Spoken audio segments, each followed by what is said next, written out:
Hey everybody, welcome back to another episode of SaaS Founder Stories. I got Gary Sangha today with Lex. Welcome to the show. Hey, how's it going? Good, man. Having a wonderful day. It's always fun to get to chat with founders and learn from them. So I'm excited to learn about what you're doing. Let's kick it off. Tell me a little bit about LexCheck. What are you guys doing? Give me a use case. Yeah, absolutely. So we are a legal tech shop that are using advances in AI, so generative AI, large language models, in addition to natural language processing and just plain vanilla machine learning, to help law firms, business people, and internal legal teams just review contracts quicker. So again, any contract you see, you want to do one or two things, right? You either want to get that review done quicker, or if it's a bet the farm type contract, you want to improve the quality, make sure you don't miss anything, right? So Yeah, it's one or the other. It's typically both, but one favors more than the other. We want to be able to help with any type of contract, and our tech can do that. very cool. So who do you currently target? Like who's your ideal Absolutely. customer? So our ideal customers are people that just again larger teams that just review a lot of contracts. So that would be mid to larger enterprise and large and law firms would be our ideal customers. Got So if you're going through contracts regularly, a tool like ours just makes a lot of sense. So do you like how how did you I'm going to ask you one follow-up question because I think that's really interesting. The thing that pops out for me in these Mhm. interviews is some people just like really know their stuff. Yeah. Like you know exactly who your ICP is, which is cool. How did you get there? How did you find it? Well, again, as a SaaS founder, you have to take a look at your TAM. Most SaaS products can be used in a variety of circumstances, and you have to know what your strategy is, right? So in my opinion, if you want to scale, you want to go for enterprise, right? You could start at the SMB spot, but then you have to, really pivot quickly, right? And it can be oftentimes challenging to get the price points up. So for us, we used to want to start at the middle market and above, because again, that's the size that will get us to our targets that we want to hit financially. Obviously, that means the product is going to have to be a lot different than one that's catered towards the SMB space, right? Security matters a lot more. It just needs to be enterprise grade. So there's differences, obviously, but that was our thought process and mine as a founder, just working backwards from where I wanted to get uh, to where I am now. That's actually really interesting because I think the common thread that I see is that founders have an idea and then they build a product and then they try and figure that stuff out. Yeah, And so then you're looking at contract values, who's the market, who's interested, and all that. And I think if you deconstruct it from the very beginning with that information, knowing that, you know, let's say we want to have an annual contract value of 50,000 a year. That changes the whole product you build, your sales motion, um, and everything that you're doing when you start to build yourself back. Is that kind of like how you got there? absolutely. Look, again, like every SaaS founder dreams of being PLG. Uh, I don't know anyone that's ever achieved it yet.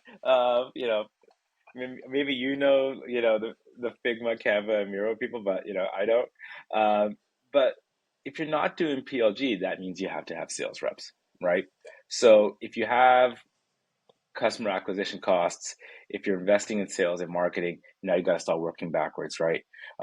Again, what's the general rule? You can't even have a field rep if you don't have price points that are at least 20, 25 grand, right? That was a Most would change say for it's, me that you probably, well, I don't know if you watched it, but Y Combinator came out with this pricing to sales process mhm, video that was just a game changer for me about 6 years ago, where I was like, mhm, oh my goodness, like this makes so much more sense because you have to build a product for the sales motion that you have, which can pay for that sales motion yeah, and get into the market. So it's such a cool concept. absolutely. So now, okay, great. So you want to hit a price point that's 25 or $50,000. Cool. Now, how do you develop a product that offers that Yeah. kind of value, Yeah. And right? it's totally different than how a lot of founders go about it in the beginning because how they start to think about it is like, well, I've got this great idea and I can build this product. And so Yep. then they build and then they end up trying to figure all that stuff out in the end. And it's like, it's kind of touched on how you said, like, you'd have to pivot to get into enterprise. And Right. if you built a product that's not an enterprise product, that's almost impossible to Yeah. do in the end. Very, very Yep. cool. Well, I'm super excited to learn what your biggest challenge was over the last 6 months and then have you teach us how you actually overcame it. Yeah. So I think we've had a unique challenge. So historically, legal tech has never been that fashionable a sector. So we've kind of, it's been, I always joke I know most of the legal tech founders in the country. And in the last 6 months, last year, you've had just a massive explosion of funding for legal tech shops because, okay, ChatGPT hits the market. Uh, if you're a lawyer or non-lawyer, your initial reaction is cool. It works great on text. What's a sector that works a lot with text that's high margin? Oh gosh, I know, right? So, and every VC thinks the same. Oh my God, I need to have a legal tech play, right? That can help with contracts. So the big issue we've had is suddenly there wasn't a heck of a lot of competition. To my gosh, every week a new startup has just launched or an existing player has entered the market. So I think it's a unique issue. Oftentimes, I think founders enter a market that's already crowded, um, or that's it. We ran into an issue where it wasn't crowded, and suddenly, halfway through our journey, everyone's in the market. So what did you guys do? We had to pivot hard. So, I've had some great advisors, throughout my life. And the feedback is if you have this type of market entry, right? Some people may even be better funded than you, right? I always tell my team we don't have a monopoly on IQ or venture capital dollars, right? So there are teams that can build potentially comparable products, or at the very least can create a market perception through Yeah. marketing dollars that they have a comparable product. So end of the day, I really do think the best product wins. So for us, it came back to first principles. So we had to go back and really just go into R&D mode and just deliver a step change in product quality that just beats everybody. So for us, we couldn't beat them we can't beat everybody on all the marketing dollars and whatnot. We had to basically go back to first principles and really just level up our product. And David, that can be hard, right? Like a lot of startups think like, gosh, I'm out of, you know, I'm out of this, seed mode or whatever mode you want to call it. I'm in scale mode. I mean, I shouldn't have to do this, right? But again, every founder is going to run into these issues in their journey, right? And again, you have to be bold enough to make these calls. So for us, it was like, okay, you know what? This is just a step change. We can't continue as is. If we do, we're not going to get the financial outcomes that we want to achieve.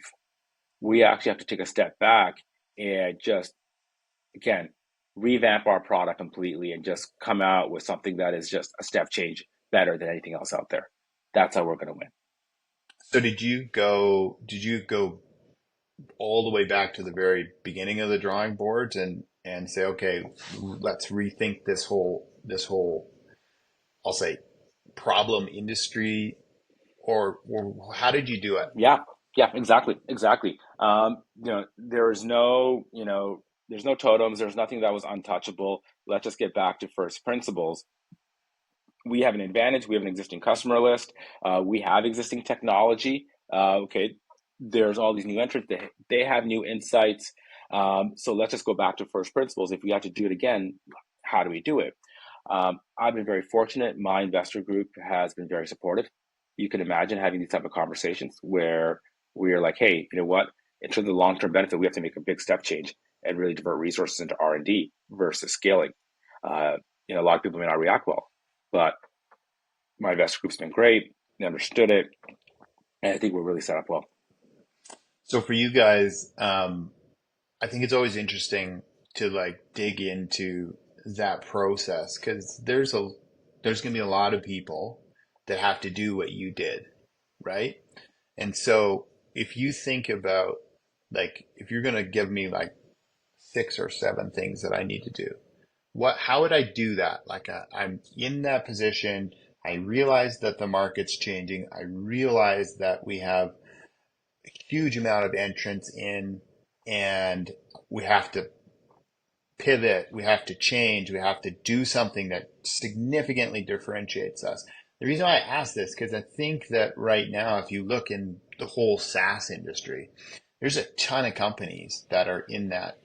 They're just product market fit, but they're in a saturated space and they have massive amounts of competition. And so this would be really helpful for them because this is like hands-on what you have to do to break where you're at so you can actually get to that next level.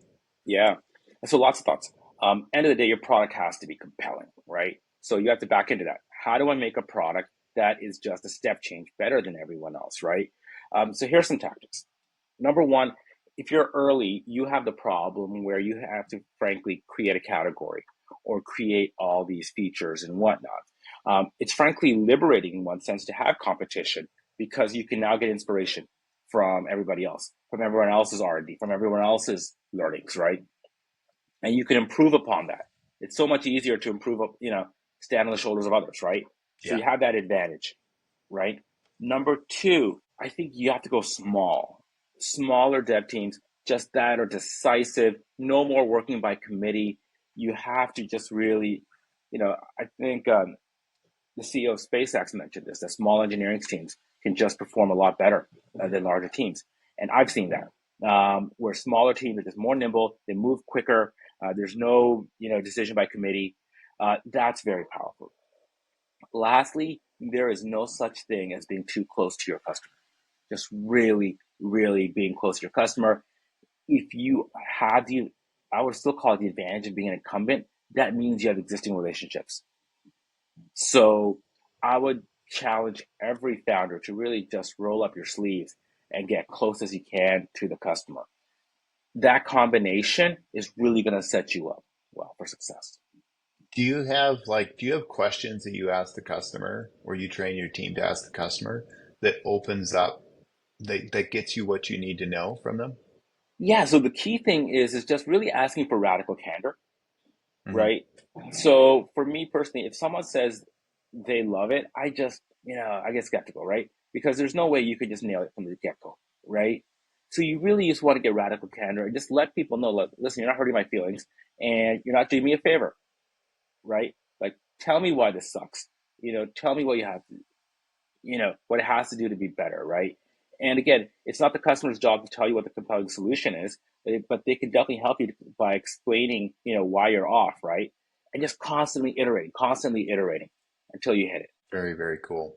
Um, I think those are like the two big takeaways I pull out of that I think every founder really needs is get close to your customer and have those conversations and don't always dig in. Like we've had some Mhm. really cool people chat about this so far, and it's like asking those questions and understanding like those next level questions.